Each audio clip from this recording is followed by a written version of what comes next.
Bismillahirrahmanirrahim.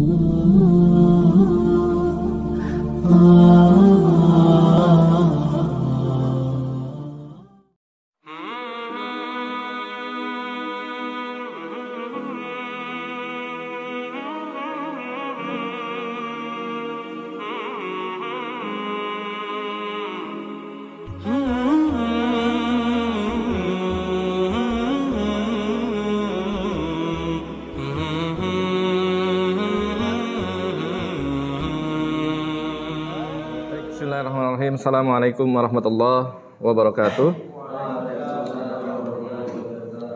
Innal hamdalillah nahmaduhu wa nasta'inuhu wa nastaghfiruh wa na'udzu billahi min shururi anfusina wa sayyiati a'malina may yahdihillahu fala mudhillalah wa may yudlil fala hadiyalah. Asyhadu an la ilaha illallah wa asyhadu anna Muhammadan abduhu wa rasuluhu la nabiyya ba'dah.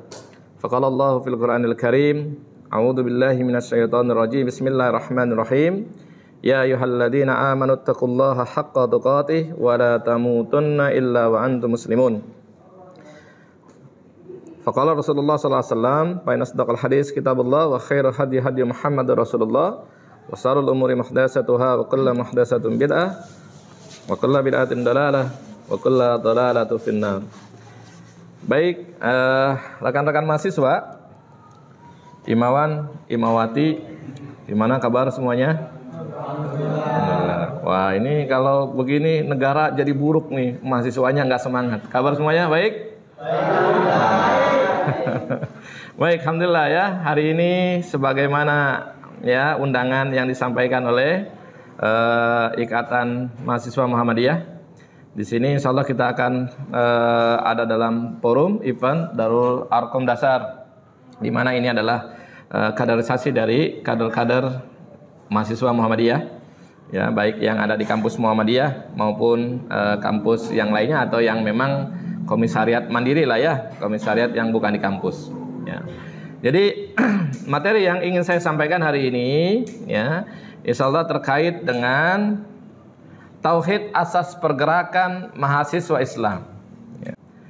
Jadi tidak hanya mahasiswa, tetapi pada hakikatnya, ya, seorang Muslim itu terikat dengan tauhid, ya, terikat dengan tauhid yang itu merupakan asas dari setiap perjuangan umat Islam, asas dari segenap pergerakan umat Islam, ya, termasuk mahasiswa. Ya. Siapapun mahasiswa yang ada dalam komunitas atau mahasiswa yang mengatasnamakan Islam, maka terikat dengan tauhid. Ya, di sini teman-teman Imawan dan Imawati dari Muhammadiyah, IMM, Ikatan Mahasiswa Muhammadiyah, ini adalah mahasiswa Islam. Ya, di teman-teman yang lain, misalkan Himpunan Mahasiswa Islam, HMI, gitu ya. Teman-teman yang lain, misalkan kami, ya, semuanya mengatasnamakan atau membawa nama Islam. Lalu, kenapa alasannya? Ya, kita harus bertauhid sebelum berjuang. Ya, silakan Imawan. Ya, silakan kita interaktif saja ya, sambil santai saja. Ya, jadi kita tidak terlalu tegang. Silakan. Ada yang tahu kenapa kita harus bertauhid?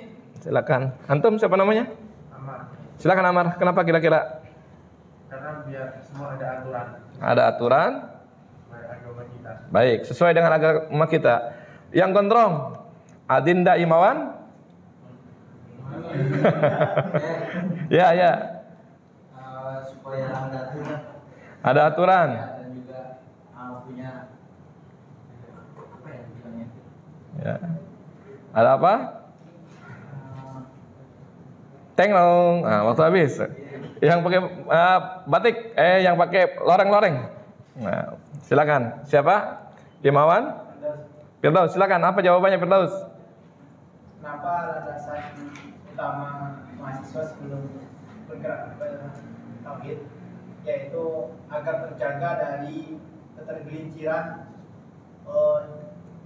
akan nantinya menjadi agar terjaganya dari kegelinciran dan terjaga dari membuat kesalahan dan kefatalan akan ke akidah.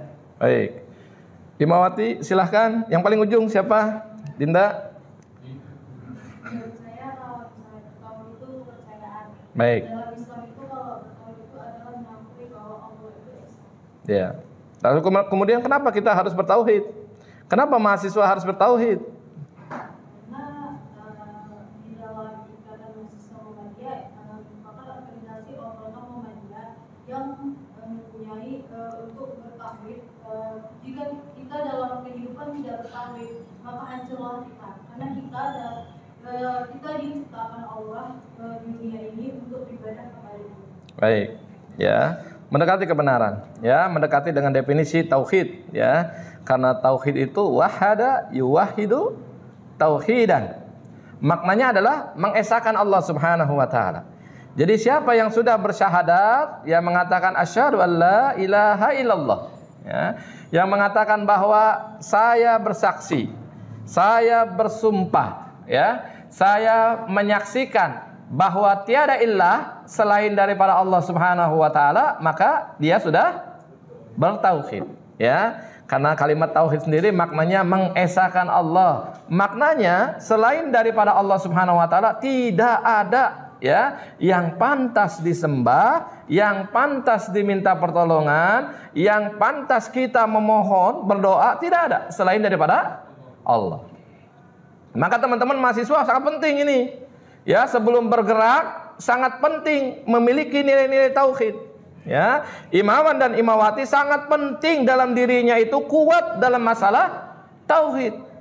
Karena tadi seperti Adinda imawan yang lain katakan, ya.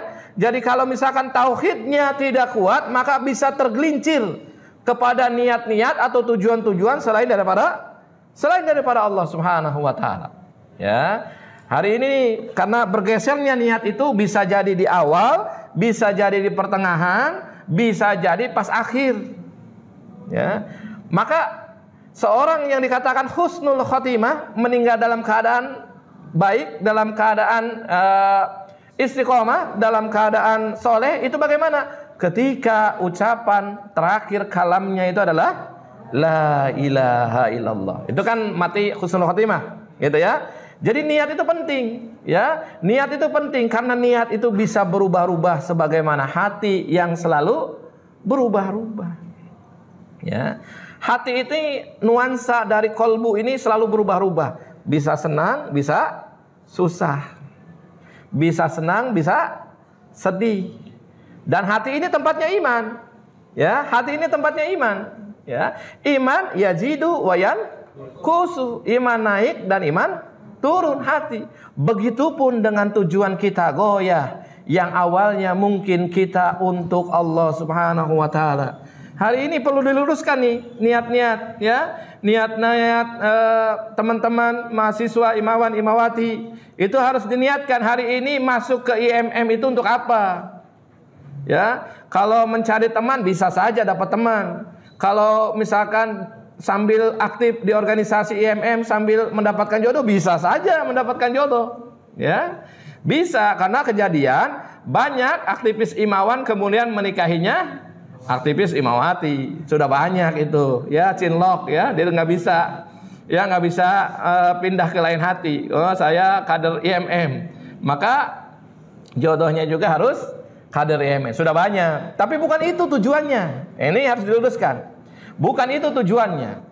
Karena kalau itu tujuannya, nanti antum semuanya akan dapat itu, tapi tidak akan mendapatkan pahala daripada Allah Subhanahu wa taala. Tidak akan.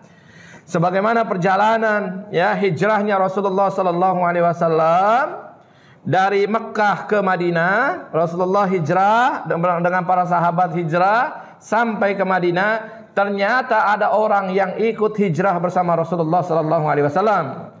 Tapi ternyata bukan karena ikut perintah Allah Subhanahu wa taala, bukan karena ikut perintah Rasulullah sallallahu alaihi wasallam, bukan karena kecintaan terhadap Rasulullah sallallahu alaihi wasallam, tapi karena kenapa? Ingin menikahi perempuan yang dia kejar.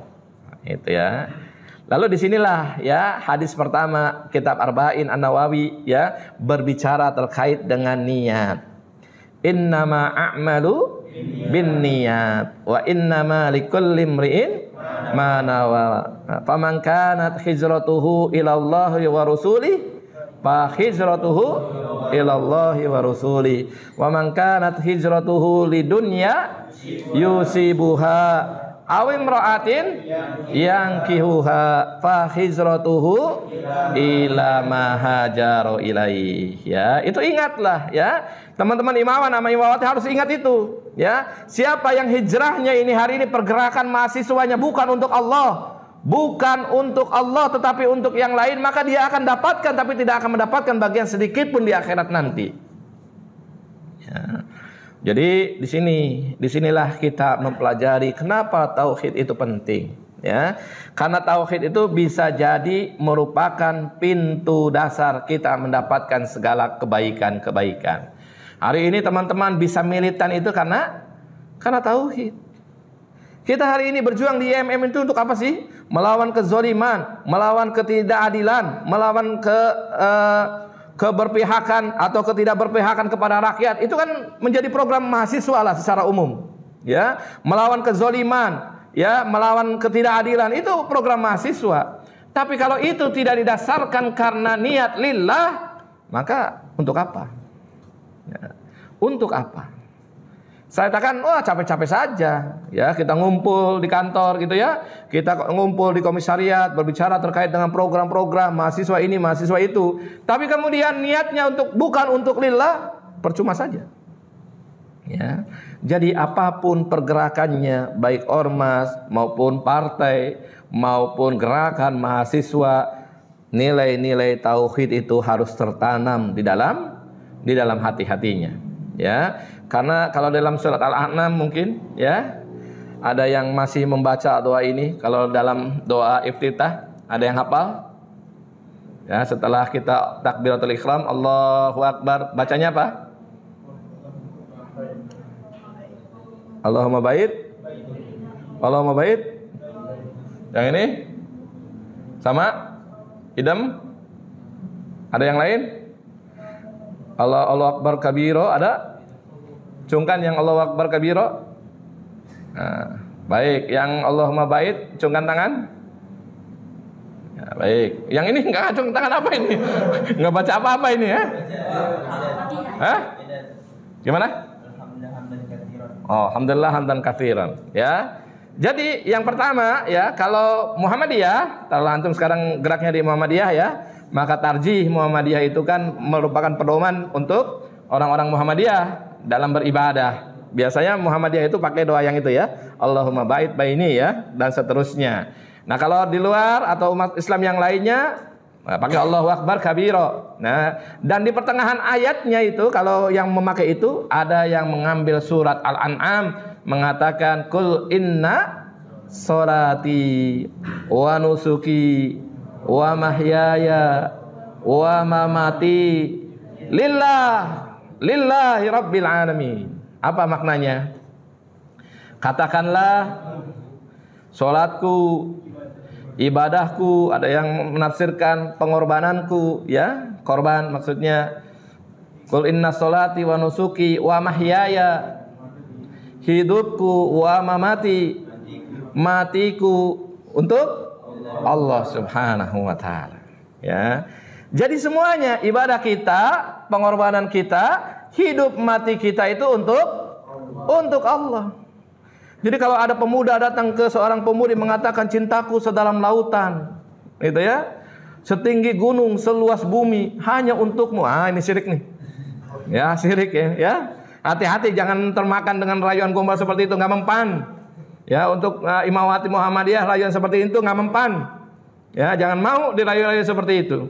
Ya, tapi kalau dia katakan bahwa hidupku, ya, ibadahku, ya, terus kemudian pengorbananku, hidup dan matiku untuk lillah, dan ana datang ke ukhti itu untuk lillah, agar kita beribadah gitu ya, bersama-sama. Wah, ini baru boleh dipertimbangkan. Ya, boleh dipertimbangkan ya, bahwa oh ini laki-laki soleh ya. Dan dalam hadisnya kalau datang laki-laki soleh kepada kalian dan kemudian kalian menolaknya, maka akan terjadi fitnah. Nah ini ya, hati-hati ya Imamati ya. Kalau ada laki-laki soleh, bukan laki-laki ganteng ya, ayat hadisnya ya, laki-laki soleh ya, laki-laki soleh ya, datang kepada kalian terus kemudian mengutarakan niatnya untuk menikahi, maka menolaknya boleh saja, tapi di situ terkena fitnah. Ya. Jadi pertimbangannya itu lillah, pertimbangannya itu untuk Allah. Ya. Jadi kalau awalnya itu sudah lillah, enak nih, kadar imawan, kadar imawati, enak nih. Ketika ya satu rumah tangga tahu tujuannya untuk apa. Ketika rumah tangga juga pasti tujuannya untuk apa itu tahu. Ya. Sehingga misalkan nanti lakinya aktif, gerakan, misalkan ya di Ormas Muhammadiyah tidak akan menghalangi. Pulang malam bahkan nggak pulang, nggak apa-apa. Selama abi fisabilillah, no problem. Ya. Asal jangan fisabili istri yang lain, misalkan gitu ya. Nah, itu baru problem biasanya ya. Muhammadiyah kan tidak memperbolehkan poligami ya. Benar nggak sih? Hah? Oh, nggak tahu ya. Kalau kiai NU biasanya poligami, ya. Kalau belum poligami belum disebut kiai kalau NU itu. Biasanya begitu, ya. Jadi seperti itu. Nah, tauhid itu penting. Ya, tauhid itu penting karena ini menjadi pijakan kita. Kalau ibarat bangunan, tauhid itu al-asas, ya, pondasi. Ya, pondasi. Bangunannya al-bina'nya itu adalah muamalah, ibadah. Itu al-bina', ya. Dan kemudian pelindungnya, atapnya itu adalah jihadu fi sabilillah. Ya. Jadi hari ini kira-kira bangunan bisa berdiri enggak kalau misalkan tanpa pondasi? Hah? Bangunan bisa berdiri enggak kalau tanpa pondasi? Yakin? Yakin? Langit bisa berdiri tuh. Nggak ada tiangnya, nggak ada pondasinya. Betul, pinter, pinter berarti ya. Itu kekuasaan Allah. Tapi bangunan yang dibikin oleh manusia tanpa tiang tidak mungkin bisa berdiri. Pergerakan apapun kalau tanpa tiang maka rapuh. Ormas, tauhidnya tidak kuat, rapuh. Rapuh tersusupi, rapuh dibeli. Gerakan mahasiswa tanpa tauhid yang betul rapuh. Rapuh tersusupi, rapuh dibeli. Hari ini kita sudah jadi pelajaran banyak ya yang kemudian awalnya aktivis mahasiswa Muhammadiyah, IMM. Dari awal teriak-teriak, demo, kepentingan rakyat, kepentingan umat dan yang lain-lain. Udah tawaran, udah komisaris gimana, mau nggak? Nah, sudah selesai ya, selesai. Nah, di situ makanya kenapa tauhid itu penting? Karena tauhid bisa membawa militansi. Tauhidnya benar nggak mau, ya. Karena dengan seperti itu dia berkhianat kepada syahadat yang diucapkannya. Dengan seperti itu dia berkhianat terhadap perjuangannya. Dengan seperti itu dia berkhianat terkait dengan ikrar yang sudah diikrarkannya. Ya. Memang kan punya ya, punya ikrar ya, punya lagu, punya semboyan. Lagunya gimana lagunya? Apa lagunya? Coba 1, 2, 3.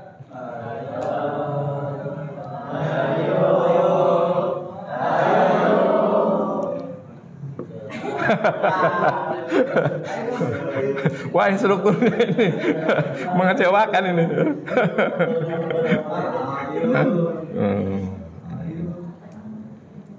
Terus yang semoga berkah, coba apal nggak? Semoga berkah, rahmat ilahi. Sudah diajarin belum? Menyinari perjuangan kami, Ikatan Mahasiswa Muhammadiyah, ikhlas beramal dalam bakti, ikhlas beramal dalam bakti. Ikhlas itu definisinya apa? Memurnikan. Ikhlas itu maknanya semuanya ditujukan untuk Allah Subhanahu wa taala. Ya, dari dalam setiap syair, dalam setiap bait lagu yang antum sampaikan itu ada muatan tauhid. Nah, di sini harus dipahami. Nah, saya ingin menjabarkan kenapa harus tauhid. Setengah jam ya, baru nyampe ke sini. Kenapa harus tauhid? Ya, dikatakan ini rujukannya dalam kitab Ushul Thalatsa. ya, karya Syekh Muhammad bin Abdul Wahhab. Dalam kitab Ushul Tsalatsa dikatakan a'lamu atau ilamu rahimakumullah annahu yajibu alaina an ta'alluma arba'i masail. Sesungguhnya diwajibkan kepada kalian untuk mempelajari 4 perkara. Ya. Yang pertama adalah ala ilmu. Kalian itu wajib mempelajari ilmu. Ilmu apa? Wa huwa ma'rifatullah wa ma'rifatun nabi wa ma'rifatud dinil Islam bil adillah. Ya. Jadi ilmu yang kalian wajib pelajari itu adalah ma'rifatullah, mengenal Allah Subhanahu wa taala. Ilmu mengenal Allah Subhanahu wa taala. Kalau sekarang saya tanya, sudah mengenal Allah Subhanahu wa taala belum? Imam Wati, sudah kenal Allah Subhanahu wa taala belum? Sudah belum? Pertanyaannya sudah belum? Sudah kenal Allah atau belum? Gimana jawabannya? Tinggal 2 pilihannya, sudah atau belum? Ini yang atau ini yang ngambang ini. Kalau ada hitam putih, ini abu-abu nih yang atau ini ya. Kira-kira apa jawabannya? Kalau ditanya sudah kenal Allah atau belum? Jawabannya? Sudah? Sudah? Sudah. Oh ini nanti kalau dilamar susah jawabnya ini. Ya susah ini nanti. Mau bersedia nikah sama saya enggak? Gimana ya? Gitu ya. Nah gitu ya. Jadi gimana? Sudah atau belum? Ya. Kalau sudah jawabannya kenalannya di mana? Enggak mesti kenalan apa? Kan ada bukti-buktinya kan. Apa? Ciptakan langit, bumi, terus dalam surah Al-Ikhlas juga di situ bahwa Allah itu satu, nggak itu. Baik ya, tak mesti kenalan ya, tak mesti kenalan. Untuk mengenal itu tidak mesti kenalan ya, meskipun kalau kita sesama manusia itu bisa kenalan ya, nama itu kenalan. Tapi untuk mengenal Allah Subhanahu wa taala, kenalannya, ta'arufnya melalui apa yang diciptakan oleh Allah Subhanahu wa taala, baik dalam diri kita maupun dalam alam semesta. Nah, itu cara mengenal Allah Subhanahu wa taala. Diri kita diciptakan dari air yang hina, mani gitu ya. Terus kemudian berubah menjadi segumpal darah, terus kemudian menjadi ini, menjadi itu ya. Nah, itu proses penciptaan manusia. Jadi mengenal Allah Subhanahu wa taala itu bisa melalui ciptaannya ya, melalui ciptaannya. Ya, jadi kita mengenal Allah Subhanahu wa taala ya melalui ciptaannya. Maka kalau ada kiai yang mengatakan gitu ya, mana ayatnya yang mengatakan Allah itu ada di dalam Al-Qur'an? Tidak ada kan? Nah, itu gampang membantahnya. Ya, karena banyak dalam Al-Qur'an itu yang kemudian mengatakan bahwa Tuhan itu ada. Jadi kita mengenal Allah Subhanahu wa taala. Ya. Kalimat la ilaha illallah itu maknanya apa? Tidak kuasa ya. Yang lain biar interaktif. Tidak ada ilah yang berhak diibadahi selain daripada Allah Subhanahu wa taala. Yang lain yang pakai peci siapa? Hah? Marid? Oh, Farid, kirain Marid sakit. Farid, apa jawabannya Farid?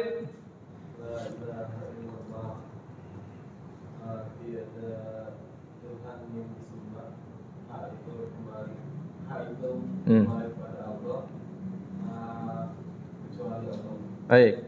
La-nya itu adalah kalimat nafi. Ya. Nafinya itu maksudnya meniadakan. La ilah, tidak ada ilah, tiada ada yang diminta, tiada ada yang pantas untuk diminta pertolongan. Illa al-isbat, penetapan, isbat, ya.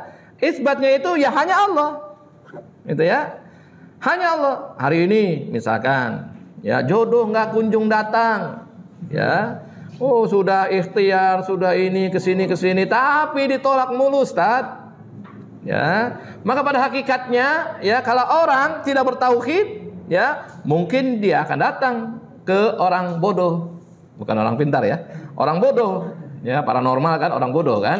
Kalau ada orang yang ngomong orang pintar kan aneh ya, dia datang ke paranormal ya minta nih jodoh saya dilancarkan dan yang lain-lain gitu ya, maka dia belum bertauhid ya, betul kan, belum bertauhid. Hari ini misal Banyak orang-orang yang takut hari ini dengan anak banyak, kemudian rizkinya nggak ada. Ya, sehingga kemudian ada yang menggugurkan. Kalau yang muda-muda, pasangan muda biasanya. Kalau yang sudah tua-tua dengan pembatasan, KB dan yang lainnya. Maka hakikatnya seperti ini, maka tidak bertauhid kalau dia menyadari atau sadar bahwa dia takut anaknya tidak mendapatkan rizki daripada Allah. Ya, kalau memilih KB tapi untuk siklus gitu ya, untuk siklus agar anak satu mendapatkan perhatian pendidikan yang layak gitu ya, yang satunya maka diatur, itu tidak masalah ya. Tapi kalau alasannya karena khawatir nanti ini banyak anak gimana nih rizkinya, itu hati-hati ya, itu bisa jadi lahir karena dia tidak bertauhid. Rizki itu sudah ditentukan oleh Allah, ya kan? Sudah ditentukan. Nahnu narzukukum, kamilah yang memberikan rizki kepada kalian. Ya, wa iyyakum, dan kepada anak-anakmu dan kepada kalian. Jadi kenapa mesti takut terkait dengan masalah rizki? Ya, contoh yang paling gampang lah ya, contoh yang paling gampang. Hari ini antum pernah dengar cicak yang busung lapar, ada nggak? Pernah? Ada cicak yang kelaparan, ada nggak pernah? Ada berita gitu di TVRI atau di RCTI, di koran, cicak ditemukan mati busung lapar. Ada kira-kira? Nggak ada. Cicak itu kira-kira makanannya apa sih? Nyamuk. Cicak bisa terbang nggak?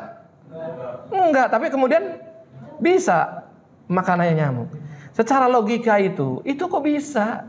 Lalu kenapa manusia ada yang busung lapar? Lalu kenapa manusia ada yang kemudian kelaparan? Pada hakikatnya mereka kurang bertawakal dibandingkan dengan cicak. Cicak itu makanannya nyamuk. Dia tahu makanannya itu terbang, tapi kemudian dia terus berikhtiar. Nyamuk kira-kira nempel di tembok apanya, terus diendap kan, diikuti terus. Begitu nempel di tembok langsung, gitu kan? Nah, manusia juga harusnya lebih pintar daripada cicak. Ya, rizki Allah itu luas. Ya, rizki Allah itu luas. Maka kemudian manusia disuruh untuk mencarinya. Mencarinya. Nah, ini yang kadang-kadang manusia itu tidak sabar untuk mencari rizki Allah. Manusia itu kadang-kadang inginnya itu yang mudah, yang dapat duit banyak. Jarang yang mau kerja, misalkan ya, mohon maaf ya, kuli panggul gitu di pasar gitu ya, atau tukang bangunan. Jarang yang mau seperti itu. Maunya yang duitnya cepat, kerjanya ringan. Lalu apa? Beli kemoceng di lampu merah, ya kan? Ya, beli kemoceng di lampu merah, terus kemudian pura-pura bersihin kaca mobil, itu kan ringan tuh, nggak berat ya, tapi pengen duitnya cepet banyak. Nah itu, secara karakter manusia itu memang maunya seperti itu. Nah, kalau manusia-manusia yang aktif kerja dan yang lain-lain, insya Allah rezekinya akan dimudahkan oleh Allah Subhanahu wa taala. Jadi yang pertama itu adalah mengenal Allah Subhanahu wa taala. Ini wajib ya. Ya, imawan dan imawati wajib. Ya, wajib untuk kemudian tahu terkait dengan Allah itu sendiri.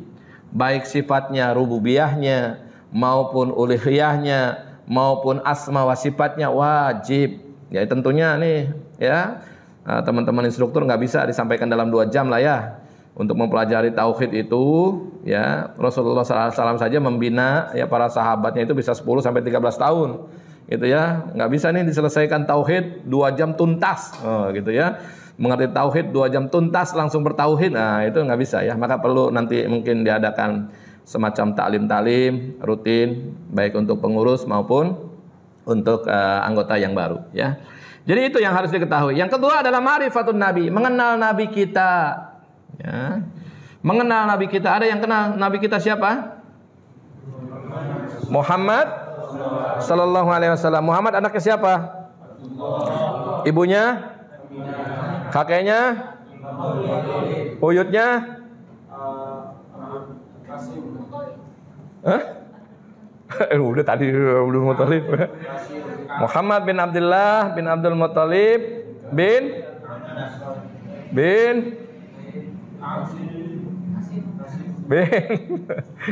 siapa? Abdul Manaf yang keberapa itu? Ya, Muhammad bin Abdullah bin Abdul Muttalib bin Hisam bin Kilab bin Murrah bin Ka'ab bin Luay, terus sampai kepada bin Ismail sampai bin Ibrahim alaihissalam. Nah, itu harus dikenali siapa nenek cucu kita ini ya, harus dikenali. Ya, ternyata Rasulullah SAW itu garis keturunan daripada Ismail, garis keturunan daripada Ibrahim. Jadi bapaknya nabi, bapaknya para nabi, kemudian melahirkan cucu manusia yang paling hebat. Ya. Ini fikih nih, fikih sirah ya. Saya ajarkan kepada imamah dan imawati. Jika ingin melahirkan anak-anak hebat, maka nikahlah dengan orang-orang hebat. Nikahlah dengan orang-orang hebat. Ya, karena pemikirannya akan nular kepada anaknya, girohnya akan nular kepada anaknya, semangatnya akan nular kepada anaknya, ilmunya akan nular kepada anaknya.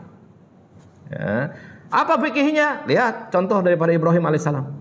Ya, dia orang-orang hebat. Ibrahim itu anaknya Ismail. Coba bayangkan, Ismail di usia muda kemudian ditawarkan oleh bapaknya, saya mimpi nih, ya dapat wahyu dari Allah Subhanahu Wa Taala, terus kemudian memerintahkan pada Ismail untuk nyembelih kamu, nak. Gimana pendapatmu? Kira-kira kalau kita jadi anak Ismail, yo bapak aja itu mah. Ya, ngapain bawa-bawa saya gitu kan? Kalau jadi anaknya. Tapi Ismail nggak gitu. Ismail dengan keimanannya itu, silahkan ayahanda, jika itu memang wahyu daripada Allah, saya ikhlas. Coba bayangkan, anak muda mana yang kemudian bisa memiliki nilai tauhid seperti itu? Meskipun dalam nanti pelaksanaannya kan diganti ya, diganti sama gibas, diganti sama domba. Ismail tidak jadi disembelih. Tapi maknanya itu menanamkan nilai tauhid, dan tauhid itu lahir kemudian semangat pengorbanan untuk Allah Subhanahu Wa Taala. Ya. Jadi nabi kita ini manusia terbaik, manusia pilihan. Ya. Dan kita harus mencontoh. Ya, kader-kader Muhammadiyah, imawan dan imawati harus mencontoh kepada sosok Rasulullah sallallahu alaihi wasallam, Muhammad sallallahu alaihi wasallam.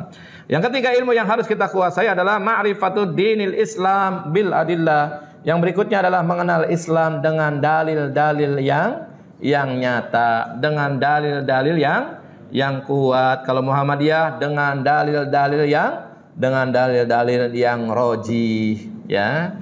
Makanya ada majelis tarjih gitu ya. Karena melihat dalil-dalil mana yang kemudian dianalisa oleh ulama-ulama Muhammadiyah dan ini dianggap yang paling roji, maka inilah yang diambil oleh Muhammadiyah. Maka Muhammadiyah itu tidak bermazhab ya, tidak bermazhab, tapi memilih mana dalil yang menurut ulama-ulama ini yang paling roji, maka itulah yang diambil. Bisa ngambil dari Imam Mazhab Syafi'i yang hari ini di Indonesia, bisa ngambil Imam Hambali, bisa ngambil pendapat Imam Hanafi, bisa mengambil pendapat Imam Maliki, atau menggabungkan, mix gitu ya. Nah ini Muhammadiyah. Kemudian yang kedua adalah kewajibannya adalah al-amalu bihi, beramal. Yang ketiga adalah ad-da'watu ilaih, berdakwah. Dan yang keempat adalah as-sabru 'alal 'ada fihi, bersabar terkait dengan tantangan-tantangan ketika kita berdakwah. Nah ini yang empat ini kita tidak bahas ya. Kita akan bahas yang terkait dengan masalah tauhidnya saja, sebagaimana pesanan daripada panitia ya. Kemudian dalam surat Al-Asr ya, surat Al-Asr, wal 'asri innal insana lafi khusr illal ladzina amanu wa amilus solihat wa tawassaw bil haqqi wa tawassaw bis sabr. Sesungguhnya manusia itu berada dalam kerugian kecuali yang pertama adalah amanu. Ya, yang pertama innal insana lafi khusr ya. Sesungguhnya manusia itu berada dalam kerugian illal ladzina amanu, kecuali orang-orang yang beriman. Nah, beriman itu maknanya bertauhid. Ya, jadi nggak mungkin orang beriman tapi tidak bertauhid. Lalu kenapa alasan harus tauhid? Yang pertama, bahwa tauhid itu adalah inti diciptakannya seluruh makhluk yang ada di bumi ini untuk mentauhidkan Allah. Ayatnya wa ma khalaqtul jin wal ins illa liya'budun. Tidaklah kami menciptakan manusia dan jin itu untuk beribadah kepadaku. Jin, manusia, hewan, pohon, semuanya diciptakan untuk beribadah kepada Allah Subhanahu wa taala. Kalau kita tahu ya bahasa hewani, kalau kita tahu bahasa tumbuhan, mereka beribadah kepada Allah Subhanahu wa taala. Cuma kan kita tidak tahu. Kita hanya kenalnya dengan bahasa manusia. Bahasa jin pun kita tidak tahu. Kalau tahu Ya takutlah. Ya kan, tahu-tahu ada di situ ngomong gitu kan. Tahu-tahu di sana di pojok gitu kan, ada yang ngomong, ini manusia atau apa gitu kan. Wah, bahaya itu kalau bisa ada yang penampakan yang tahu ya. Oh, itu bahaya. Maka semuanya beribadah pada Allah Subhanahu wa taala. Terus kemudian yang kedua, alasan kenapa harus tauhid? Ya, mahasiswa harus bertauhid karena tauhid itu syarat masuk surga. Tauhid itu syarat masuk surga. Siapa yang ingin masuk surga maka harus bertauhid. Ya. Hari ini banyak amal soleh, tapi kemudian dia tidak bertauhid, sia-sia amalnya. Hari ini orang Kristen menyumbang setinggi gunung, harta-hartanya disumbangkan, tapi dirinya tidak bertauhid, sia-sia. Ya. Misalkan siapa orang-orang Kristen, siapa yang kemudian, atau misalkan Bill Gates lah ya. Bill Gates itu kan Haritanu kalau lokalnya gitu kan. Itu kan yayasan sosialnya banyak ya. Dia ngasih ini ke orang miskin. Lalu bagaimana? Dia masuk surga? Enggak, saya katakan tidak akan masuk surga kecuali dia bertauhid. Maknanya dia masuk Islam, kemudian beriman kepada Allah dan beriman kepada yang 6 tersebut. Ya. Dalilnya man syahida anna la ilaha illallah wahdahu la syarikalah wa anna Muhammadan abduhu wa rasuluhu wa anna Isa ibn Abdullah wa rasuluhu wa kalimatuhu alqaha ila Maryam wa ruhum minhu wal jannatul haqqa wan narul haqqa adkhalahul jannah ala ma kana min amali.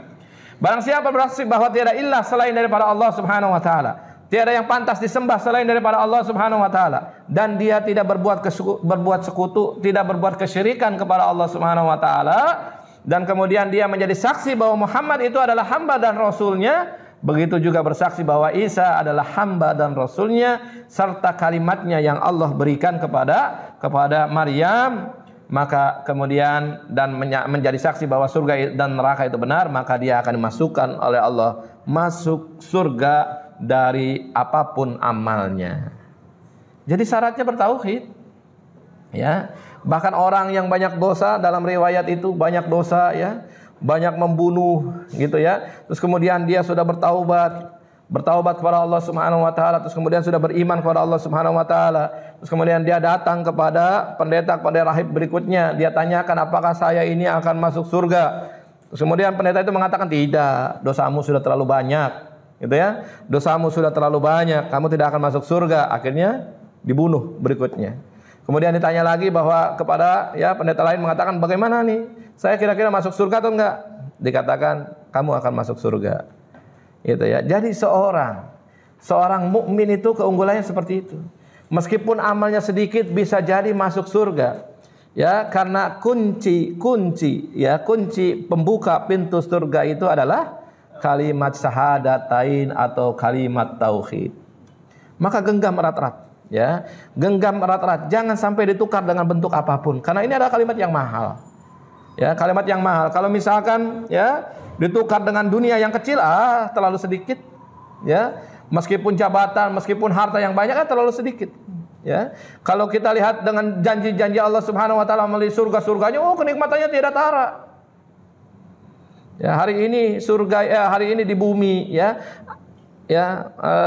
imawan-imawati minum susu, ya. Susu dibuka terus kemudian diminum. Kira-kira dibuka begitu sehari 2 hari basi atau tidak?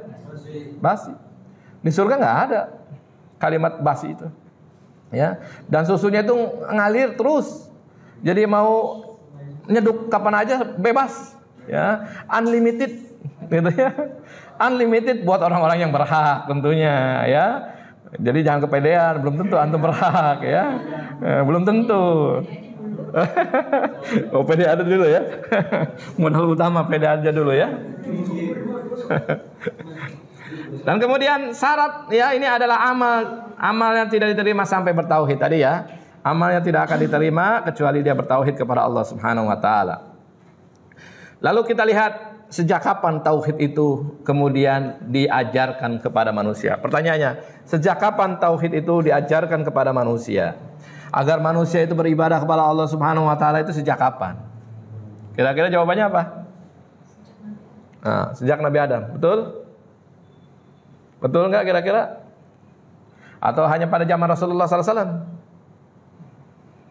Ya, kira-kira zaman Nabi Adam atau zaman Rasulullah SAW? Jawabannya yang mana? Ya, kalau kita temukan dalam ayat-ayat Al-Qur'an ya terkait dengan penyembahan Allah Subhanahu wa taala, bisa nanti dicari ya. Ada 125 ayat ya yang mengatakan penyembahan terhadap Allah Subhanahu wa taala. Dari 125 ayat tersebut ya mengatakan mulai daripada Nabi Adam alaihissalam sampai Rasulullah SAW. Ini diantara ayatnya ya. Wa inna hadihi ummatukum ummatan wahidah wa ana rabbukum fattakun. Sesungguhnya agama tauhid ini adalah agama untuk kamu semuanya. Maknanya dari Adam alaihissalam sampai Muhammad Rasulullah SAW itu memeluk agama tauhid, agama yang satu, dan aku adalah Rabbukum. Aku ini adalah Rabb kalian. Aku ini adalah Tuhannya kalian. Maka bertakwalah fattakun. Maka hendaklah kalian bertakwa kepada aku. Sampai jam berapa? 5 jam. Baik ya, tolong ingatkan ya nanti ya kalau waktunya ini ya. Ya, ini diantara ayat-ayat yang mengatakan sejarah tauhid. Jadi tauhid itu ya, tauhid itu ya berasal daripada Allah Subhanahu wa taala dan diturunkan kepada rasul dan kepada nabi dan kepada rasul. Ya, ada nabi, ada rasul. Perbedaannya apa? Nabi dan rasul. Siapa yang disebut nabi, siapa yang disebut rasul? Kira-kira? Rasul menyampaikannya kepada seluruh umat. Oke. Nabi dia ke keluarga. Baik. Sekarang nabi itu mulai dari siapa, rasul itu mulai dari siapa? Kalau emang seperti itu. Bismillah.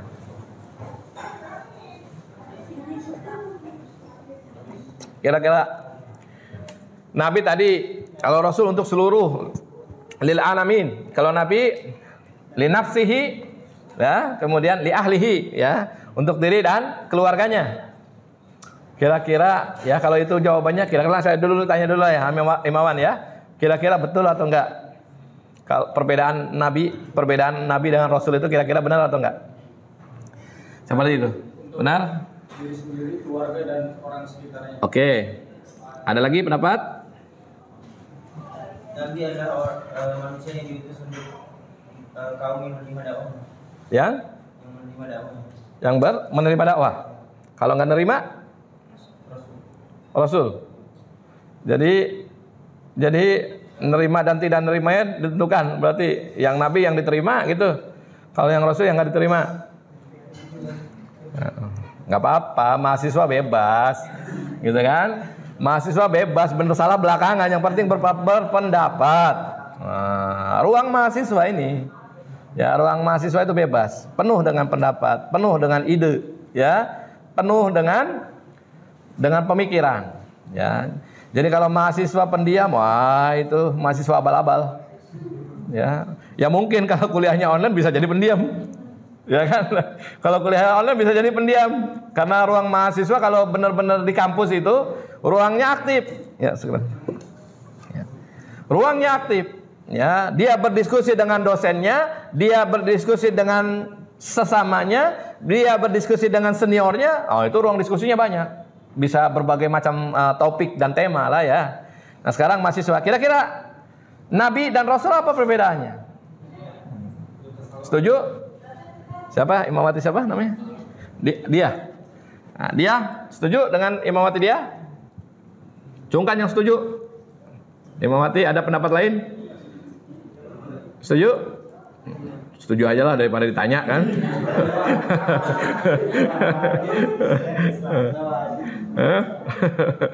Apa susahnya ngangkat tangan setuju daripada ditanya suruh ngomong kan? Gimana, ada pendapat lain? Kaifa ra'yukum, ada pendapat lain? Ya, antum ulama, semuanya nanti ulama harus punya pendapat. Ya. Setuju ya? Jadi tadi sudah benar definisinya. Lalu pertanyaannya, sejak kapan Nabi itu dan sejak kapan Rasul tersebut? Ya, Nabi Adam, Nabi atau Rasul? Nabi. Nabi Adam, Nabi atau Rasul? Saya tanya. Nabi. Terus kemudian Nabi setelahnya Nabi atau Rasul? Nabi. Lalu kapan mulai kerasulan itu? Nah, betul, ahsan. Jadi mulai dari Nuh alaihissalam sampai kemudian Muhammad sallallahu alaihi wasallam itu dia nabi dan juga rasul. Gitu ya. Jadi nabi dan rasul, ya. Nah, kemudian kita masuk ke dalam kedudukan wahyu dan akal di dalam Islam. Sejauh mana kita mentaati wahyu, sejauh mana kita mentaati akal. Dua-duanya mulia di dalam Islam. Baik kalamullah yaitu wahyu maupun akal, dua-duanya mulia. Lalu bagaimana kita menempatkan wahyu dan akal ini secara seimbang sehingga akal tidak melompati wahyu, sehingga akal tidak istilahnya offset lah ya, melewati wahyu yang difirmankan oleh Allah Subhanahu wa taala. Dalilnya ini adalah salah satunya dalam surat An-Nisa ayat 59. Allah Subhanahu wa taala mengatakan, a'udzubillahi minasyaitonir rajim, ya ayyuhalladzina amanu atti'ullaha wa atti'ur rasul wa ulil amri minkum. Wahai orang-orang beriman, hendaklah kalian taat kepada Allah dan taat kepada Rasul dan taat kepada para pemimpin kalian. Coba cermati teman-teman, imawan imawati, kira-kira dalam kalimat ini apa perbedaannya? Apa perbedaannya? Ya. Dalam kalimat ya ayyuhalladzina amanu atti'ullaha wa atti'ur rasul wa ulil amri minkum. Apa perbedaannya? Hah? Nah, ya, sahih. Mumtaz. Jadi ada kalimat ati'u. Kalimat ati'u itu mendampingi kalimat Allah. Ya ayyuhalladzina amanu ati'ullah. Maknanya taat kepada Allah itu mutlak, tidak bisa ditawar-tawar.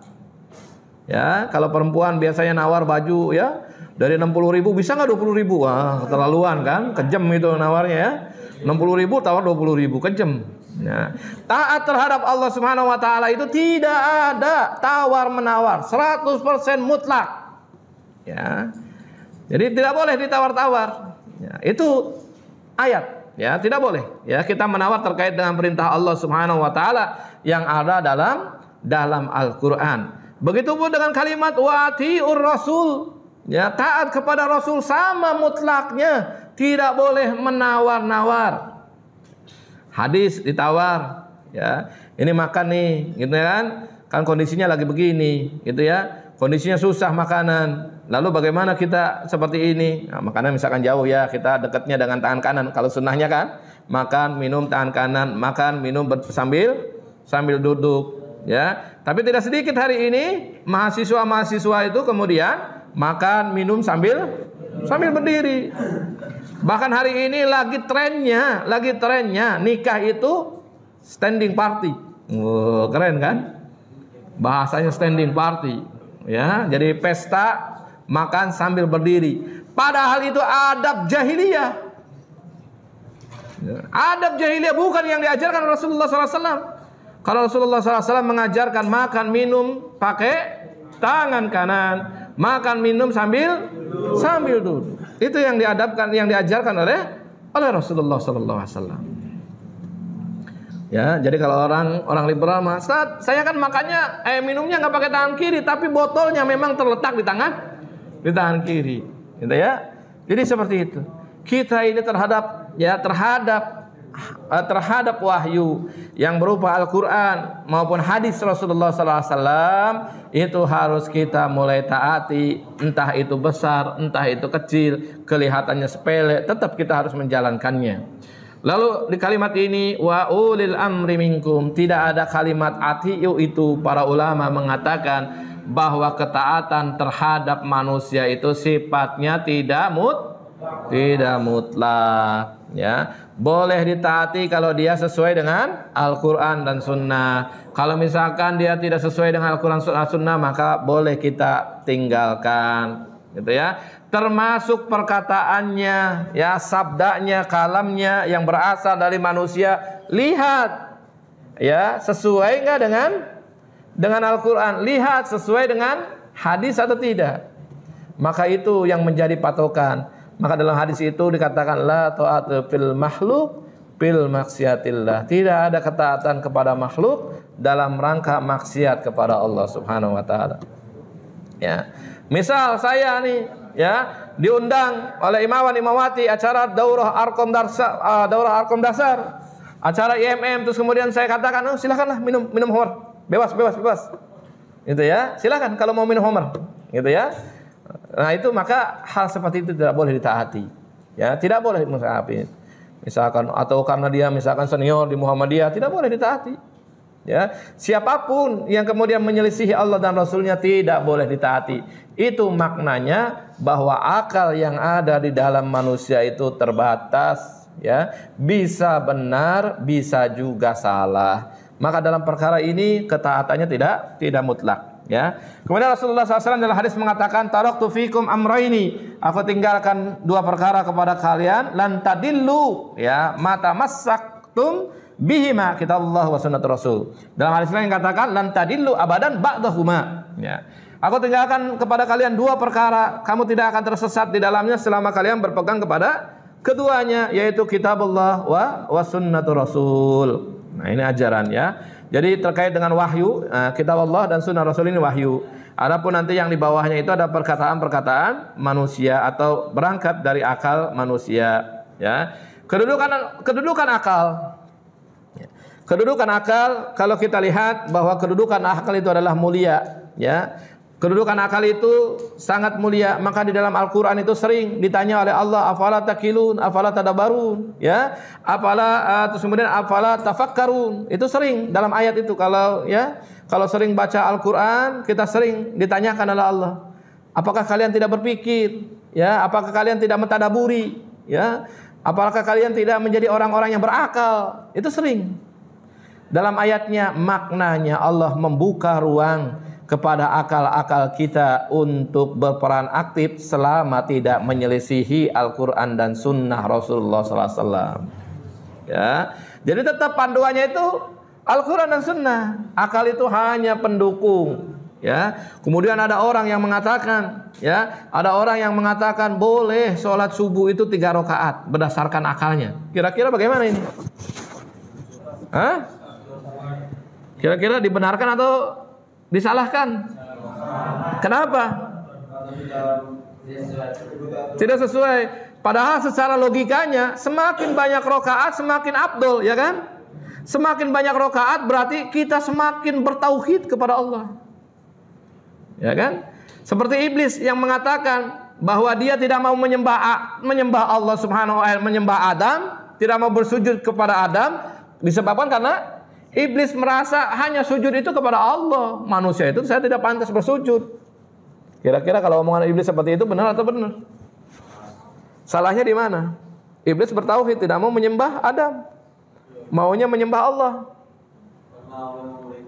Nah, jawabannya itu. Padahal yang merintahin iblis itu Allah.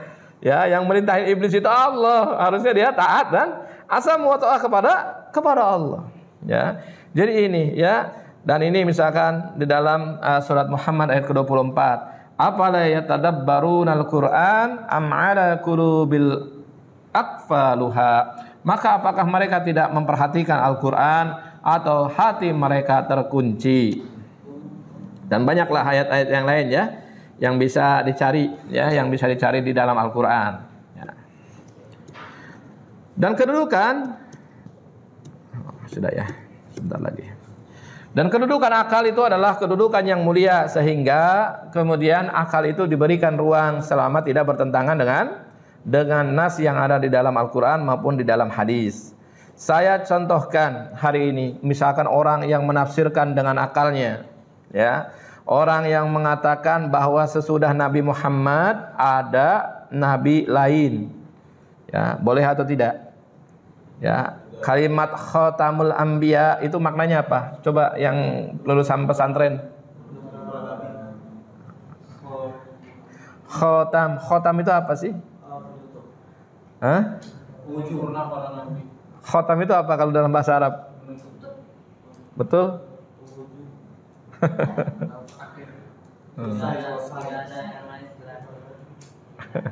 Bilugawi dengan bahasa Arab.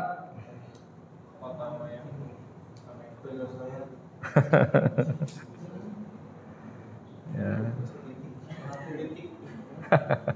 Ya, kalau tafsiran kita bahwa khatamul anbiya itu adalah penutup para nabi, sehingga kedudukan Rasulullah SAW adalah nabi terakhir ya di antara para nabi yang diutus oleh Allah Subhanahu wa taala. Tapi orang-orang berpikir bahwa khatam itu adalah cincin. Cincin. Maknanya cincin itu boleh bergantian.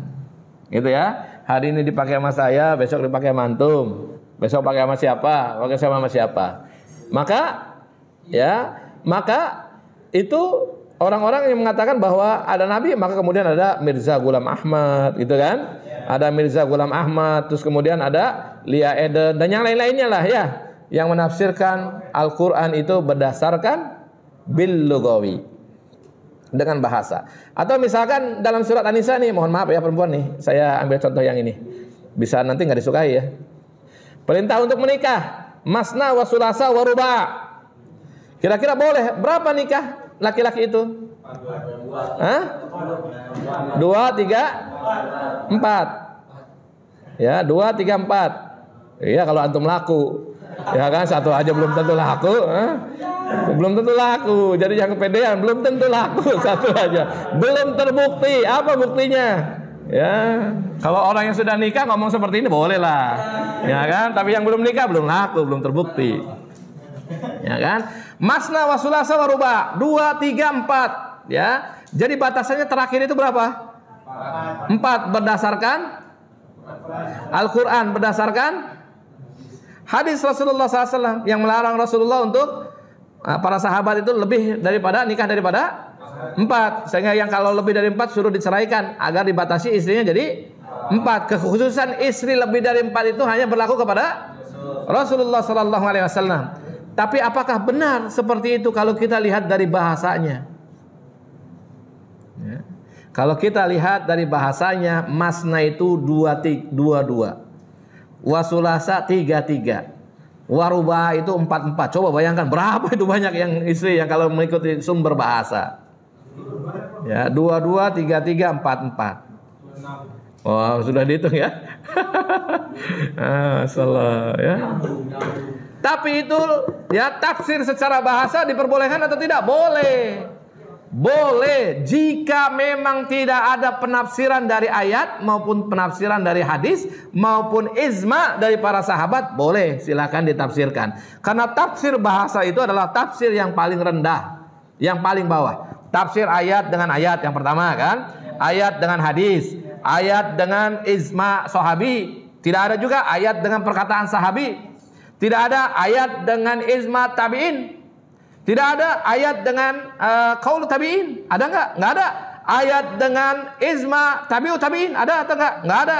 Ayat dengan qaul tabi'ut tabi'in. Ada enggak? Tidak ada. Baru kemudian yang terakhir, boleh ayat bil lugawi, dengan bahasa. Ya.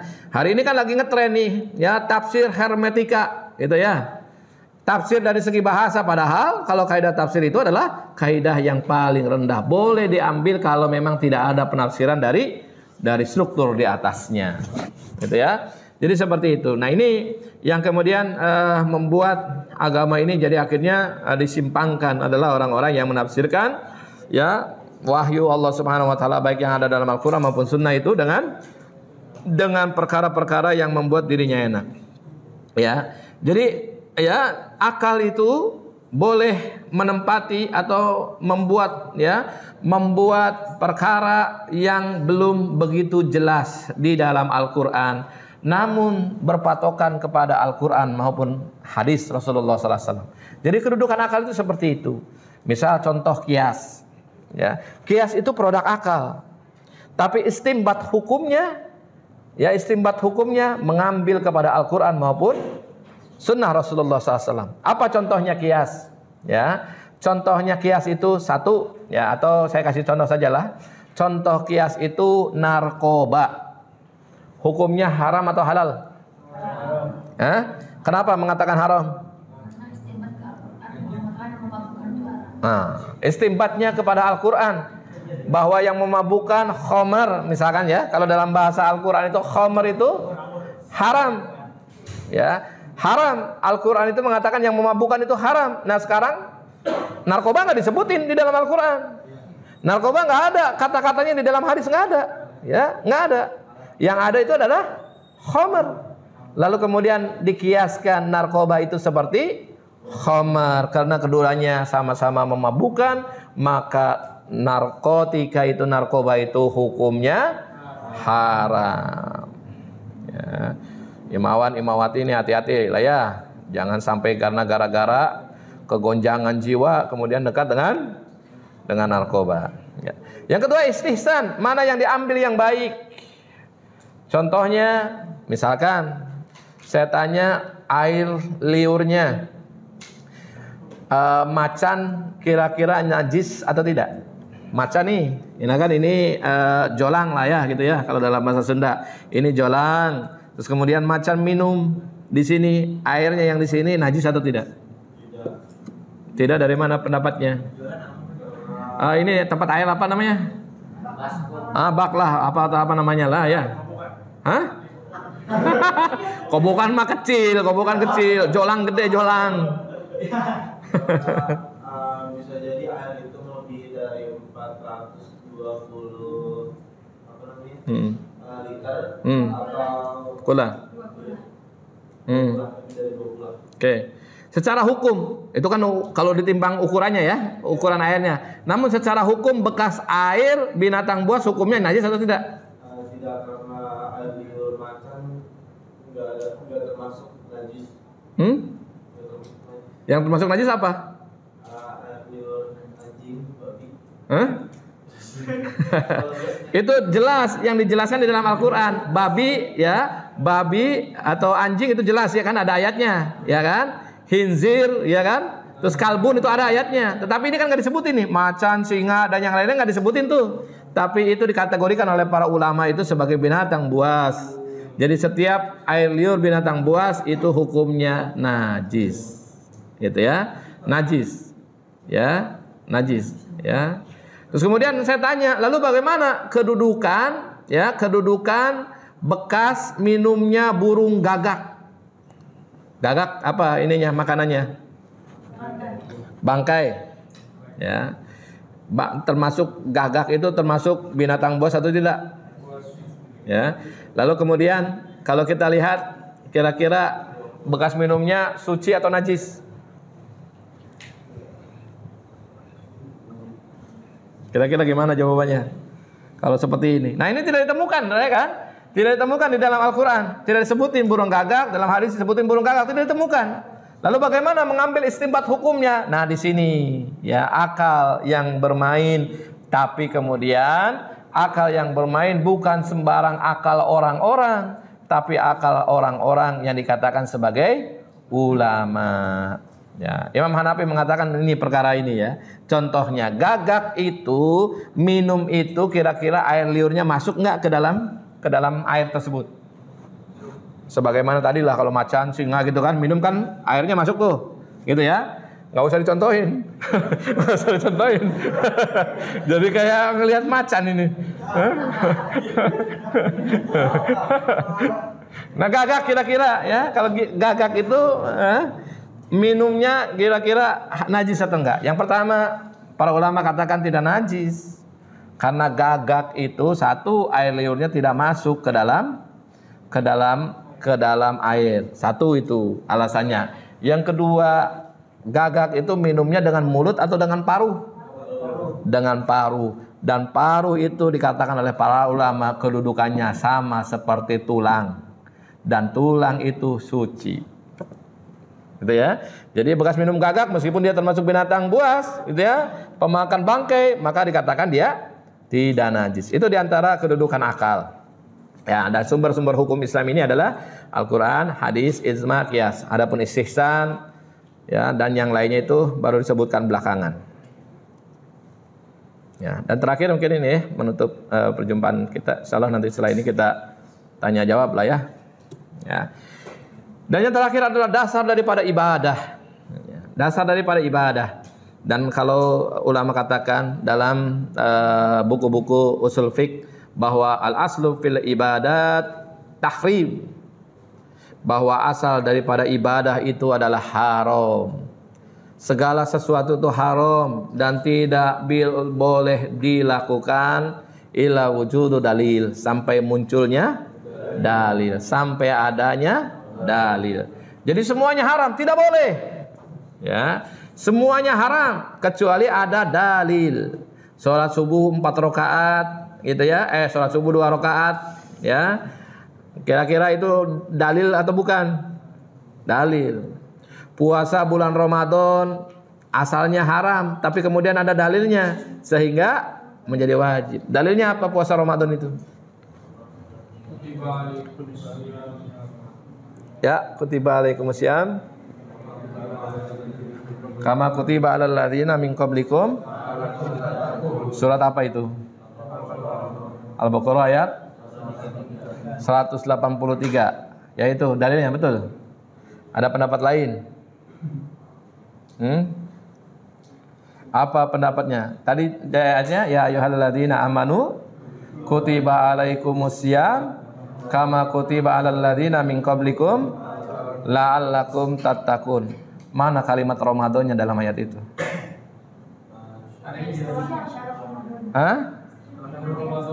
Ayat selanjutnya, Sahrul Ramadan alladzi unzila fihil Qur'an hudal linnasi wa bayyinati minal huda wal furqan faman syahida minkumus syahra. Jadi kalau baca sampai 183-nya di mimbar nih ketika bulan Ramadan, ya ayyuhalladzina amanu kutiba alaikumusiyam kama kutiba alal ladzina min qablikum la'allakum tattaqun. Berhenti sampai di situ, bukan perintah puasa Ramadan, tapi puasa secara am, secara umum. Makanya nggak boleh berhenti sampai situ, harus dilanjutkan dengan ayat sesudahnya, baru kalimat Ramadannya itu muncul di situ. Ya, jadi antum jangan sampai malu-malu ini, ya kadar IMM gitu ya, ceramah di masjid, ngutip dalil tentang Ramadan, ya karena yang hafalnya 183, makanya yang disampaikannya 183. Tapi harus, ya harus dengan ayat sesudahnya. Nah itu ya. Jadi al-aslul fil ibadat, bahwa hukum asli daripada ibadah itu awalnya haram sampai adanya dalil. Nikah haram atau boleh? Dari mana hadir dalilnya? Ya masyarus sabab. Man istata'a minkumul ba'ah falyatazawwaj fa innahu ya masyarus sabab man istata'a minkumul ba'ah falyatazawwaj. Ya, wahai pemuda hendaklah kalian menikah, ya. Jika diberikan kemampuan maka falyatazawwaj. Ya masyarus syabab man istata'a minkumul ba'ah. Makna ba'ah apa? Makan mampu. Dari mana? Dari mana? Al-ba'ah itu maknanya apa? Bilughawi apa maknanya? Ya masyarus sabab man istata'a minkumul ba'ah. Ba'ah secara bahasa itu hubungan badan. Jadi antuna semuanya nih sudah mampu atau belum? Untuk melakukan hubungan badan mampu atau belum? Oh, malu-malu ngomongnya. Malu-malu ngomongnya. Mampu atau belum? Mampu. Oh, mampu. Mampu atau belum? Mampu. Maka secara syariat sudah wajib buat kalian itu untuk nikah. Secara hukum loh ya, secara hukum. Baru kemudian soal timbangan, soal mapan dan yang lain itu tidak pernah dijadikan pertimbangan oleh para ulama. Ya. Sehingga kalau misalkan kita sudah mampu ya melakukan hubungan badan, terus kemudian kita khawatir terkena fitnah, maka nikah itu lebih baik. Lalu gimana Ustaz nih? Ya, lalu gimana Ustaz nih soal materi dan yang lainnya? Tinggal dipahamkan kepada calon istri. Ya, tinggal dipahamkan kepada calon istri. Kita mulai dari nol ya, gitu. Seperti Pertamina ya, mulai dari nol, nggak punya apa-apa. Ya, nggak punya apa-apa. Emang Sukses itu kalau misalkan perempuan, kita sudah punya rumah, sudah punya mobil, kita terus kemudian perempuan mau menerima kita, belum tentu nanti dia ketika susah itu mau menemani, belum tentu. Ya. Maka nikahi perempuan itu yang menerima kita ketika kita dalam kondisi yang kosong, yang tidak punya apa-apa, terus kemudian perempuan, oh saya mau, gitu ya, saya mau. Itu berarti perempuan solehah, insyaallah. Ya, Imawati kalau ada yang begitu solehah, insyaallah. Ya, karena nilai perjuangannya berat itu. Ya kan, tidak hanya membantu suaminya untuk mencari nafkah misalkan, ya kan? Suaminya nih misalkan pendapatannya belum pasti, tapi perempuan kemudian menutupi, oh itu perempuan hebat, dahsyat itu. Ya. Dahsyat itu, ya. Dahsyat seperti itu. Maka di situ ya nilainya, ya. Nilainya di situ. Apalagi kalau perempuan dilamar terus kemudian ya mau minta mahar apa, gitu ya. Oh, mintanya maharnya itu yang paling mudah. Ini ciri juga nih perempuan soleha nih. Ya, nikah meskipun nanti ada kaidahnya nih. Ini dengarkan nih, ya. Nanti antun dan antuna nikah nih. Jadi perempuan yang soleha itu tandanya di mana? Tandanya dia meminta mahar yang paling rendah. Kenapa dia meminta mahar yang paling rendah? Agar calon suaminya segera menikahinya. Tidak nunggu lama-lama. Coba kalau nanti maharnya rumah 3 unit, ya, mobil 2 unit, kira-kira nikahnya kapan itu? Ya, nikahnya kapan? Ya, enggak nikah. Maka perempuan yang soleh tandanya dia meminta mahar yang paling murah kepada calon suaminya, agar suaminya segera menghitbah, segera menikahinya dan halal hubungan mereka. Ini untuk perempuan. Ya, dengarkan untuk perempuan. Tapi laki-laki yang soleh, ini dengarkan juga untuk laki-laki nih. Ya, jangan tadi pas bagian perempuannya ditekenin, giliran laki-lakinya nggak ditekenin. Laki-laki yang soleh adalah memberikan apapun yang kita bisa berikan buat perempuan tersebut. Dia mintanya apa? Mintanya cincin aja lah 2 gram. 2 gram kan 1 juta lah. Cepat kan nikah kan? Tapi laki-laki yang soleh kalau mampu memberikan 100 gram, berikan 100 gram. Nah, ini adab ini. Ya, adab ini. Ya, jadi perempuannya mempermudah tapi lakinya memuliakan calon istrinya. Oh, itu luar biasa itu. Kalau sampai dipraktekkan, oh hebat ini keluarga. Ya, seperti itu ya. Jadi yang terakhir ya, ini dasar dari ibadah itu al-aslu fil ibadah tahrim, bahwa asal daripada ibadat itu adalah haram. Ya, berdasarkan dalil yang kedua yang diriwayatkan Imam Muslim, man amila amalan laisa alaihi amruna fahuwa raddun. Barang siapa beramal soleh dan amal itu tidak mencontoh kepadaku, kata Rasulullah SAW, maka fahuwa raddun.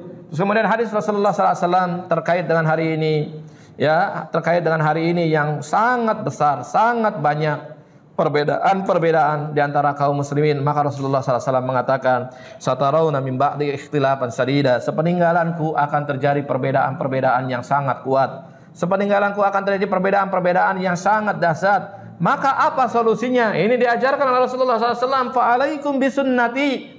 Maka kalian tetaplah pada sunnahku wa sunnati khulafa rasyidin al-mahdiyyin. Kepada khulafa rasyidin Abu Bakar, Umar, Utsman dan Ali al-mahdiyyin yang mendapat petunjuk. Ba'di addu 'alaiha bin nawajid. Genggam, gigit, meskipun kalau misalkan kalian harus gigit dengan gigi geraham kalian. Maknanya ya, imawan imawati semuanya, maknanya bahwa di akhir zaman itu akan terjadi perbedaan-perbedaan. Solusi kita agar diselamatkan oleh Allah Subhanahu wa taala, berpegang kepada kitabullah Al-Qur'an, berpegang kepada sunnah-sunnah Rasulullah SAW, dan kemudian berpegang kepada sunnahnya khulafa rasyidin al-mahdiyyin yang mendapatkan petunjuk. Kiranya ini yang bisa saya sampaikan ya, terkait dengan materi tauhid pada Darul Arqam Dasar 2 ya. Imawan imawati, kader-kader Ikatan Mahasiswa Muhammadiyah, dan mudah-mudahan ini bisa dipahami oleh semuanya. Nanti kita bisa tanya jawab terkait dengan materi-materi tersebut. Ya, harapan kita mudah-mudahan Allah Subhanahu wa taala mewafatkan kita dalam keadaan bertauhid sehingga kita berhak ya mendapatkan ridha Allah Subhanahu wa taala dan berhak mendapatkan surganya Allah Subhanahu wa taala. Aku qouli hadza wa astaghfirullah li wa lakum sa'iril muslimina wal muslimat innahu wal ghafurur rahim. Assalamualaikum warahmatullahi wabarakatuh.